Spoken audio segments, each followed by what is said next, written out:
What's good, YouTube? Back with another video. It's your boy Jared. Welcome to my channel. Today we got another reaction for y'all. We got Origin of Shazam the Wizard. In honor of me watching Shazam on Saturday, I thought it would be cool to do a video, since I don't really know the backstory of the origin story of Shazam. So I thought I'd do a video of me reacting to it. So we'll see what it's talking about, man. Yeah, if you want to see the original video without me talking over it, link will be in the description. But without any half stepping. Let's get into this video, man. Okay.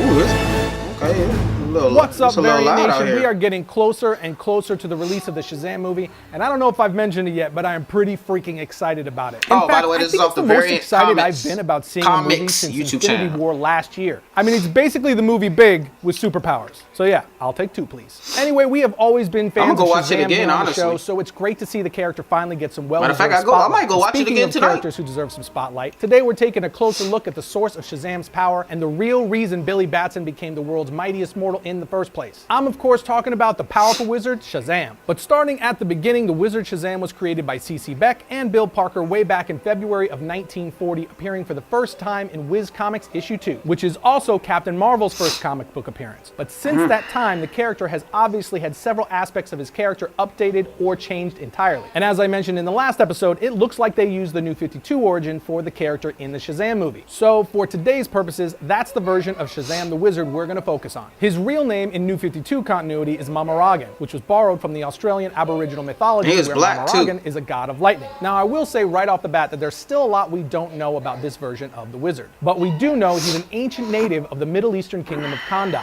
and the last remaining member of the Council of Wizards, which is a group of 7 powerful wizards who controlled and protected magic from the fortress known as the Rock of Eternity. Before the Council's destruction, Mamaragan and the other wizards were responsible for judging and sentencing the Earth's 3 greatest sinners, who would become known as Phantom Stranger, the Question, and Pandora. At that time, they summoned all 3 of them to the Rock of Eternity and punished them in different ways based on their sins. The first sinner was punished for his greed, as it had forever darkened the world. His punishment was to walk the earth as a stranger to man and a witness to what greed can do. And with that, the Phantom Stranger was born. The second man was punished by having his identity completely erased from the world, including his own mind. This is the man who would become the Question. And lastly, the third punishment handed out was for Pandora. She was sentenced to be alone forever after she opened Pandora's box. The fate of these 3 would be the start of the Trinity of Sin storyline, which honestly could be an episode by itself. However, if you've never read it, I highly recommend you do so. Anyway, thousands of years after Shazam and the other wizards dished out those judgments, every member of the council was killed by Black Adam except for Shazam the Wizard. Fast forward a few thousand more years, and Dr. Savannah opened Black Adam's tomb, freeing Black Adam. And with the return of this threat, the now weakened and dying wizard uses his magic to abduct a crap ton of people one by one to bring them to the Rock of Eternity and see if they are fit to inherit his powers and become his champion. But one after another, he dismissed each of them because they weren't pure of heart. That is, until the wizard summoned Billy Batson in one last attempt to find his champion. Initially, he believes Billy is just another punk kid and calls him a rotten child. He then tells Billy that he's been searching for, as he put it, a pure good person, but that he's as imperfect as every other soul he's brought there. Well, not surprisingly, that annoys Billy, and he responds by telling the wizard, there's no such thing as a pure good person. People are horrible. They disappoint you. They let you down. I've spent my life learning that. You're looking for something that doesn't really exist. Well, something about Billy's response caused the wizard to realize that he'd been approaching his search incorrectly the whole time. So he looks closer at Billy and sees the potential for good in him. He also knew he was dying and running out of time to choose someone to pass the torch to. So with that, he takes a bit of a leap of faith and imbues Billy with his powers, which of course activates when Billy says the wizard's name, Shazam. The transformation turned Billy into Shazam, the world's mightiest mortal, or as the wizard put it, the greatest. I missed the beginning of the movie because I'm always late to shit like that. He really is a magic-based Superman. Regardless, immediately after passing his power to Billy, the wizard dies.